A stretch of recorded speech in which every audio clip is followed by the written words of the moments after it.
오늘은 창세기 26장 12절부터 15절까지의 말씀을 가지고 흉년 가운데서 베푸시는 하나님의 은혜라는 주제로 말씀드리고자 합니다. 알베르트 까미는 그의 소설 페스트에서 페스트가 만연한 도시에서 사모하는 사제 파놀루 신부가 닥쳐온 고난에 관하여 어떤 태도를 가져야 할 것인가 고뇌하는 장면을 담고 있습니다.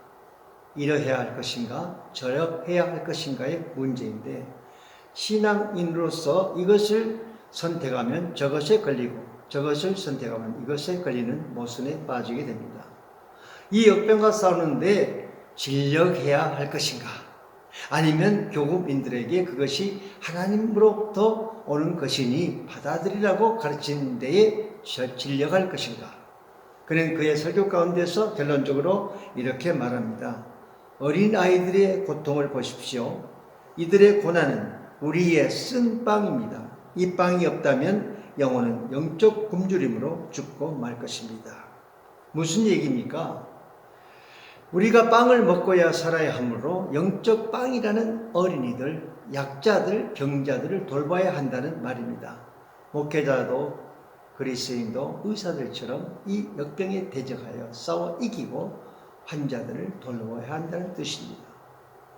종교적인 사람들은 재난에 대하여 숙명적인 태도를 나타내요. 하나님께서 죗값으로 주시는 것이니 그것을 막기 위해서는 하나님의 자비를 구해야 된다는 것입니다.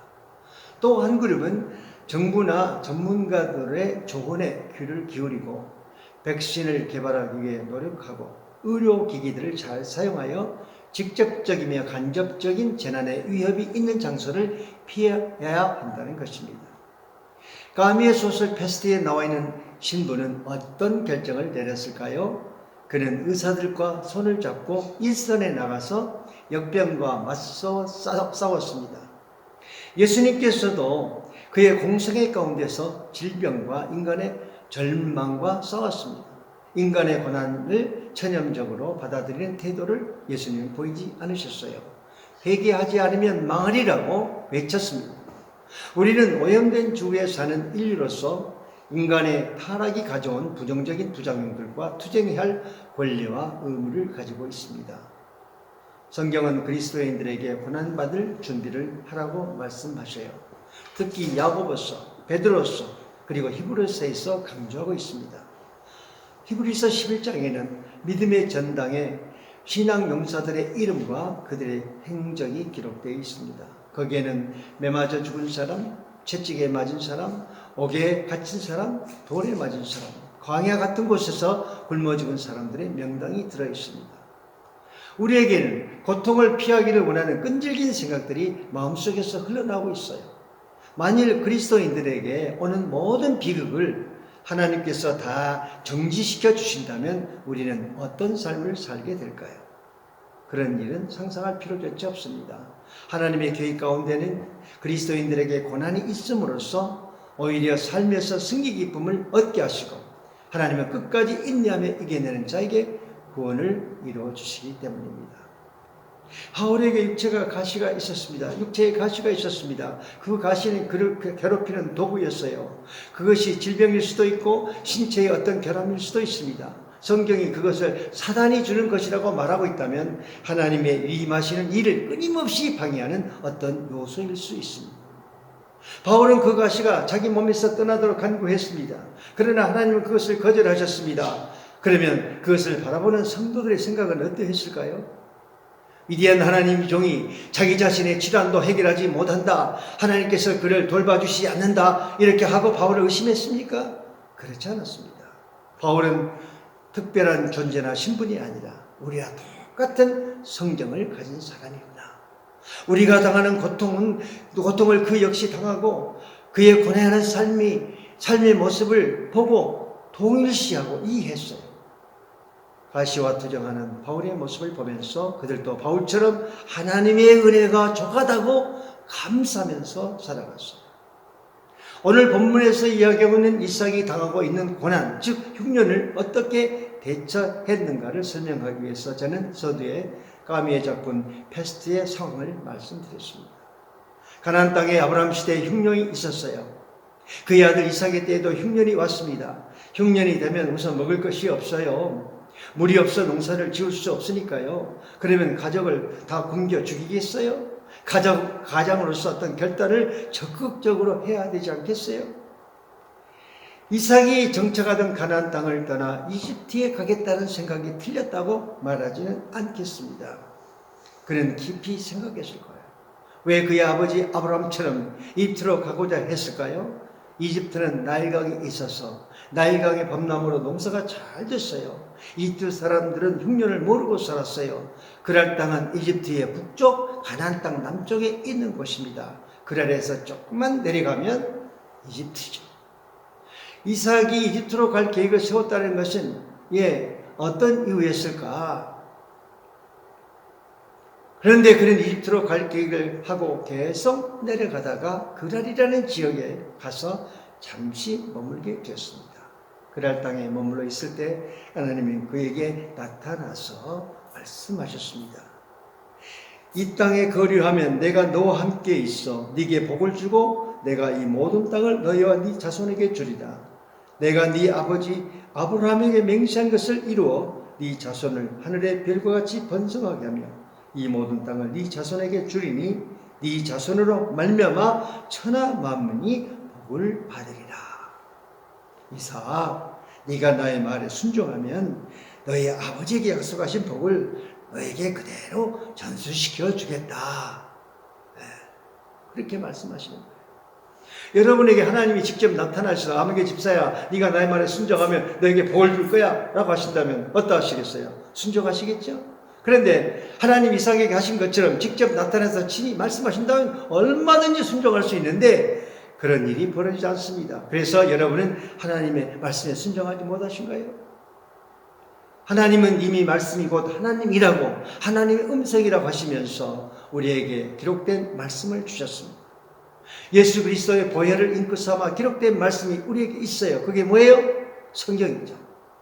그런데도 말씀을 직접 못 들었으니까 순종이 쉽지 않아요 라고 변명하시겠습니까?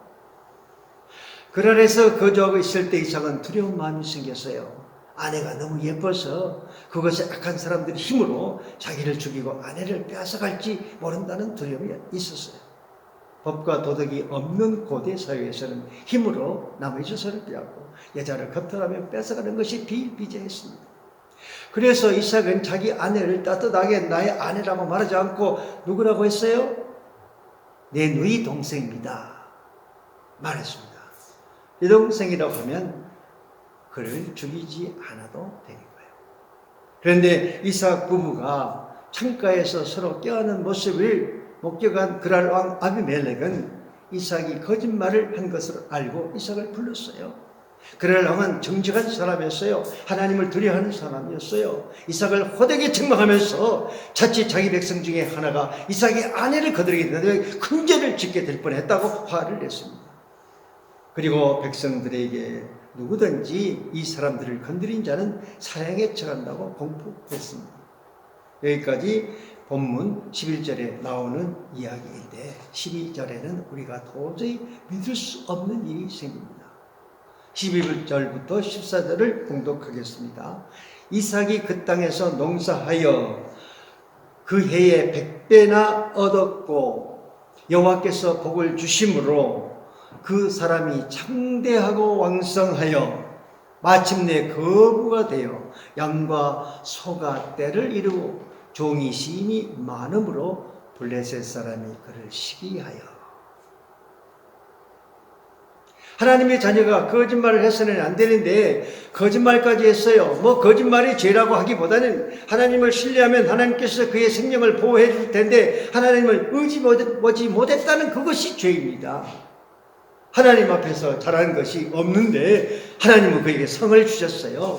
그가 창대하고 왕성하여 마침내 뭐가 되었다고요? 거부가 되었습니다. 그냥 부자가 아니에요. 거부가 되었다는 거예요.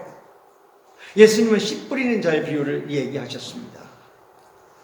좋은 땅에 뿌려졌다는 것은 곧 말씀을 듣고 받아 30배나 60배나 100배의 결실을 하는 자니라. 30배, 60배, 100배의 수확. 맥시멈 수확이 100배예요. 최고의 수확이에요. 완전한 수확이에요. 이삭이 그의 해에 농사여 몇 배를 얻었다고요? 100배. 최고의 수확, 완전한 수확을 거뒀다는 것입니다. 그 이유가 무엇일까요? 하나님께서 그에게 복을 주셨기 때문에. 이삭으로서는 하나님의 책망을 들어야 마땅한데 오히려 하나님께서 축복을 안겨주셨어요. 하나님이 왜 이런 놀라운 복을 주셨을까요? 성경에 보면 하나님께서 자기 자녀들에게 은혜를 베푸시는 두 가지 경우가 있다는 것을 알 수 있습니다. 은혜라는 말을 여러분 잘 알고 있습니다. 은혜는 무엇입니까? 값없이 호의로 주시는 것입니다. 조건 없이 무조건 그냥 주시는 거예요. 우리가 누구에게 선물이나 은혜를 입을 때 조건이 있잖아요. 그러나 하나님의 주실 은혜는 조건이 없어서 사실 이해하기가 쉽지 않습니다. 여러분이 뭘 잘해서 구원받았나요? 값없이 공짜로 주시는 하나님의 호의예요. 하나님의 은혜로 있을 데 없는 자 왜 구속하여 주는지 난 알 수 없도다. 그래서 우리는 이 찬송을 감사하면서 기쁘게 부르잖아요. 이것이 바로 우리의 간증입니다. 우리가 하나님으로부터 받은 은혜 대부분은 조건이 없어요. 공짜라고요. 세상에 공짜가 어디가 있습니까? 세상에 공짜가 없다고 말씀하시는 선생님의 말씀을 듣고 백호연이라는 초등학생이 글짓기에 이렇게 썼습니다. 세상에 공짜가 없다고 선생님이 말씀하셨다. 그러나 공짜는 정말 많다. 공기 마시는 것 공짜, 말하는 것 공짜, 꽃향기 맡는 것 공짜, 나이 드는 것 공짜, 바람 소리를 듣는 것 공짜, 미소 짓는 것 공짜, 꿈도 공짜, 개미 보는 것 공짜. 참 천진난만 나이에 세상 보는 눈입니다. 거기에 예수 믿는 것 공짜, 구원받는 것 공짜, 하나님의 공짜, 우리는 이런 공짜목을 덧붙일 수 있습니다. 그런데 모든 은혜가 다 공짜가 아닌 경우가 있어요. 어느 날 하나님이 내려다 보실 때 은혜 받을 만한 짓을 하는 사람을 보세요.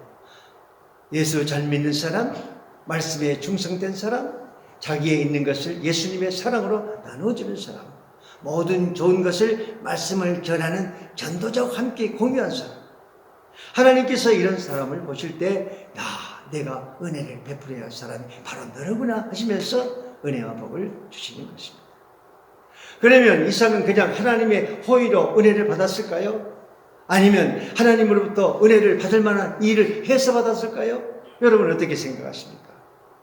저는 이삭이 복을 받은 것은 둘 다 해당한다고 봅니다. 그러나 본질적으로는 분명히 하나님의 은혜예요. 이삭이 잘못한 것도 있지만 잘한 것도 있다는 거예요. 우리는 하나님이 소중하게 여기시는 사랑하시는 자녀들입니다. 자녀가 잘못할 때도 있지만 조금만 잘하면 너무 기뻐서 상을 주고 싶지 않습니까? 저희 아이들이 어릴 적에 잘못할 때가 있었어요. 그래서 좀 화가 나기도 하고 실망해서 나는 이 아들에게 용돈을 끊어버릴 거야. 사주고 싶은 것도 사주지 않을 거야. 그런 적이 있었습니다. 아주 좀 쪼그란 아빠였어요, 제가. 그런데 어느 날 아빠를 기쁘게 해줄 때, 참 좋은 아들이야. 내가 상을 줘야겠어. 라고 생각하면서 평소에 잘못한 것은 다 까맣게 잊어버리고 잘한 일에 대해서 너무 기분이 좋았던 적이 있었습니다. 하나님도 그러실 거예요. 이삭에게 잘못한 게 있었어도 조금이라도 잘한 것을 보고 너무너무 하나님이 감동해서 벌을 내리는 것은 까맣게 잊어버리고 상 줄 생각만 하시는 거예요. 이삭은 그랄 땅에서 목숨을 부지하겠다고 아내를 너희 동생이라고 거짓말을 하는 것은 잘못됐어요. 그러나 2절에 보면 잘한 것이 있어요. 여호와께서 이삭에게 나타나 이르시되 애굽으로 내려가지 말고 내가 네게 지시하는 땅에 거주하라. 이 말씀에 이삭이 순종했습니까? 아니면 하나님의 말씀에 아랑곳하지 않고 처음부터 가려던 이집트를 향해서 떠나갔습니까? 가나안 땅은 흉년이 들었어요. 이집트는 풍요했어요. 흉년 들어 먹고 살기 힘든데 더 나은 것을 찾아가는 것은 당연한 것입니다. 이삭은 이집트로 가려고 했어요. 그럴 때 하나님이 나타나서 아니야, 이집트에 가지 마. 여기 그랄에 머물러 있어. 하나님은 무엇을 명령하실 때 명령하시지 않습니다. 인간은 꼭 삐딱하게 나가요. 순종 안 하려고 해요. 그러니까 하나님은 상을 내거나요. 상을 보고 순종할 수도 있거든요. 그렇다고 인간이 잘 순종합니까? 인간은 항상 하나님 앞에 반역하려고 하는 그런 생각을 가지고 있습니다. 그런데 하나님은 이삭에게 어떤 약속을 해요? 이 땅에 거류하면 내가 너와 함께 있어주겠다. 내가 네게 복을 주겠다. 이 모든 땅을 너와 너희 자손에게 주겠다. 내가 네 아버지 아브라함이 맹세한 것을 다 이루어주겠다. 네 자손 하늘의 별과 같이 번성하게 해줄 거다. 이 모든 땅을 네 자손에게 주리니 네 자손을 말미암아 천한 만민이 복을 받을 것이다. 이런 상을 걸어두었어요. 이삭은 하나님의 말씀에 어떻게 응답했습니까? 이삭이 그랄에 거하였더니.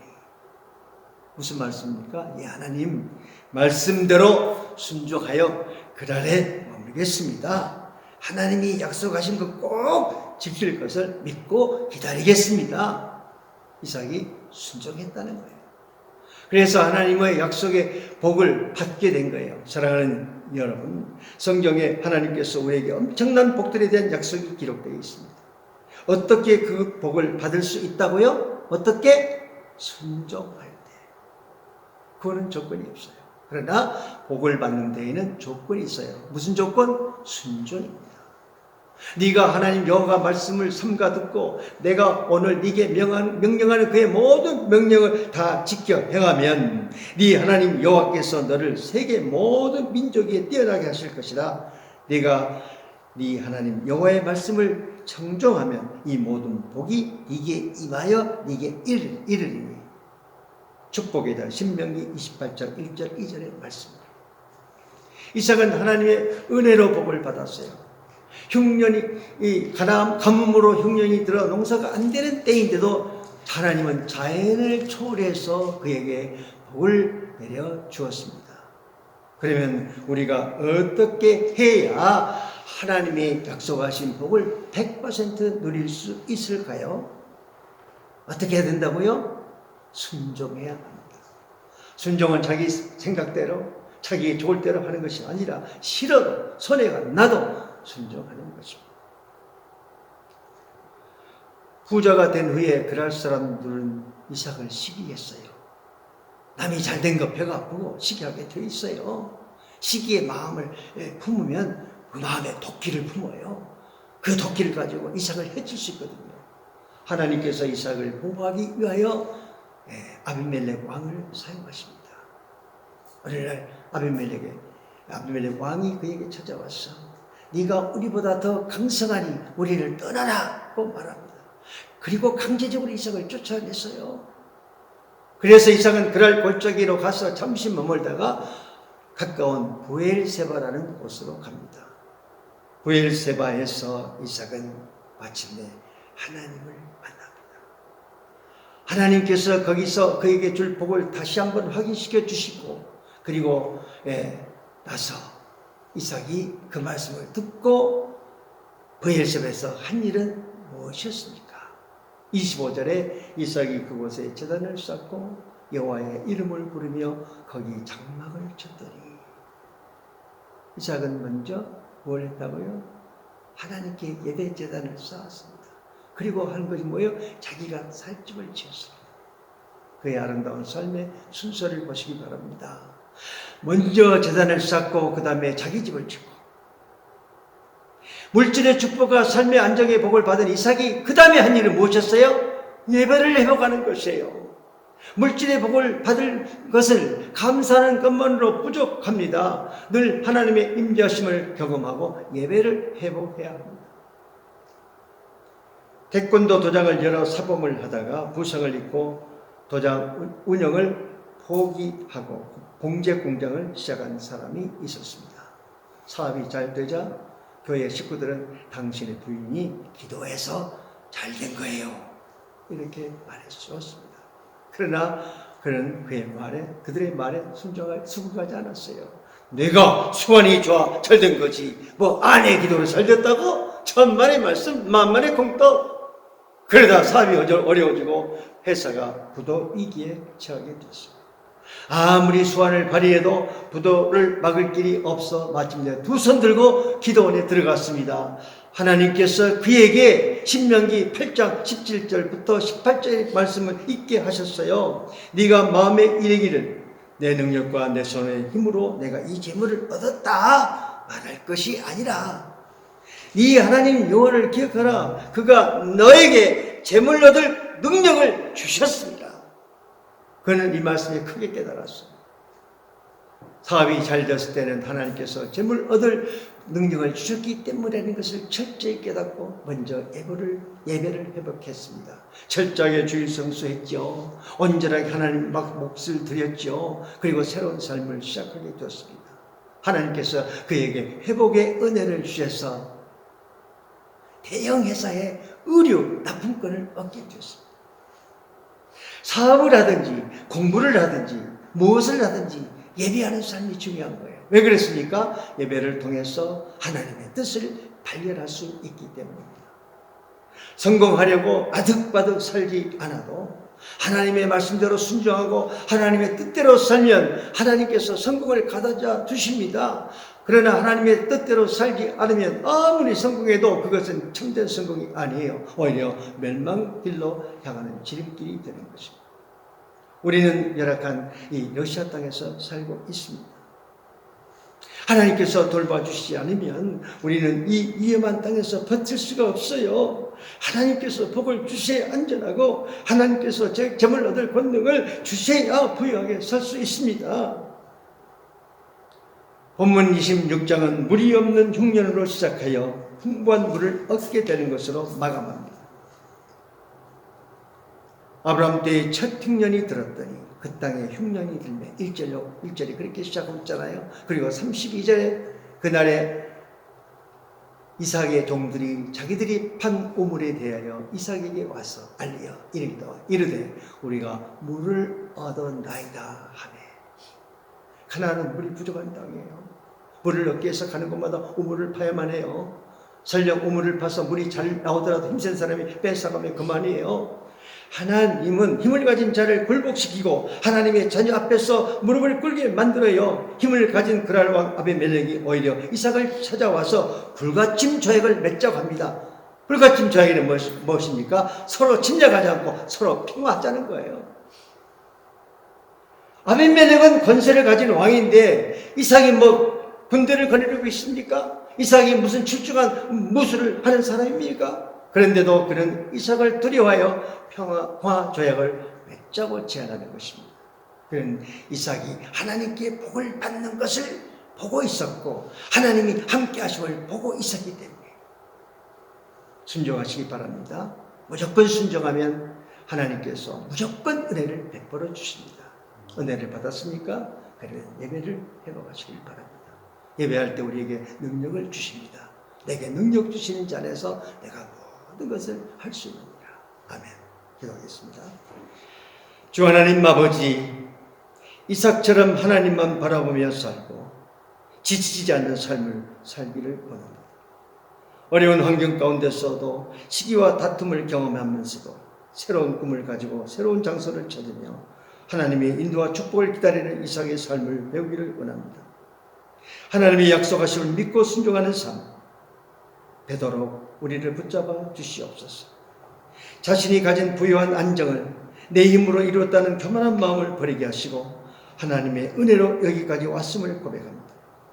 러시아의 험악한 삶, 의지할 데 없는 정말 고독한 이방의 땅, 더구나 바이러스 질병으로 사업이 막히고 생존마저 어렵게 된 상황에서도 흉년이 들어 굶게 되는 이 절박한 상황에서도 주님을 의지하며 말씀에 무조건 조건 없이 순종할 수 있게 하옵소서.